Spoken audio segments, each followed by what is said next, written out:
Les premiers soins apportés au cabri nouveau-né conditionnent son bon état de santé pour ses premières semaines de vie. La prise colostrale joue notamment un rôle central dans la prévention des maladies du jeune caprin.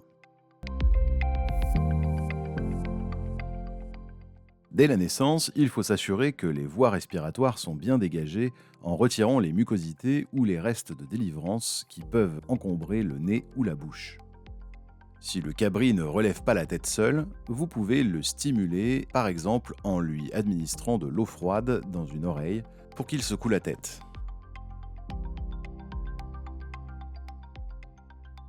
Une fois éveillé, le cabri doit être séché et le cordon trempé dans une solution de teinture d'iode pendant au moins 5 secondes. En règle générale, désinfectez en évitant de toucher le cordon avec les doigts. Si jamais il traîne dans la terre, raccourcissez-le avec des ciseaux désinfectés en laissant 5 à 10 cm de longueur.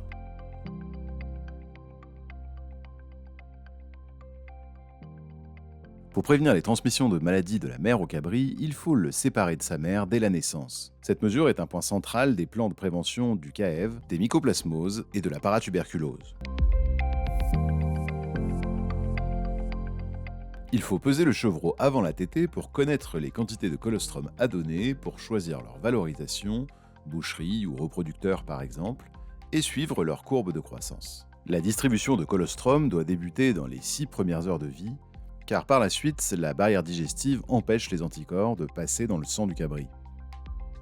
Le colostrum distribué le premier jour de vie doit être issu de la première traite après mise bas, car dès la seconde traite, la concentration en immunoglobulines diminue beaucoup.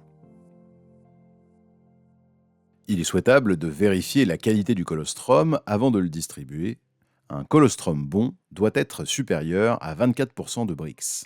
Pensez à stocker le colostrum en plus au congélateur pour les mises bas étalées et pour avoir un stock pour l'année suivante.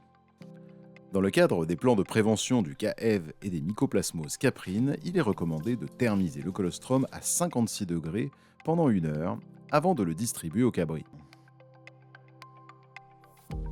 Cette préconisation est indispensable pour les chevrettes de renouvellement, mais peut être difficile à appliquer pour les chevreaux de boucherie. Dans ce cas, pour limiter les risques sanitaires, pensez à les séparer à minima avec une double barrière et au mieux dans un autre bâtiment. Le cabri doit consommer l'équivalent de 10% de son poids corporel en colostrum durant ses 12 premières heures de vie. Et si le cabri a des difficultés à téter, il est possible de le sonder pour sécuriser la distribution de colostrum.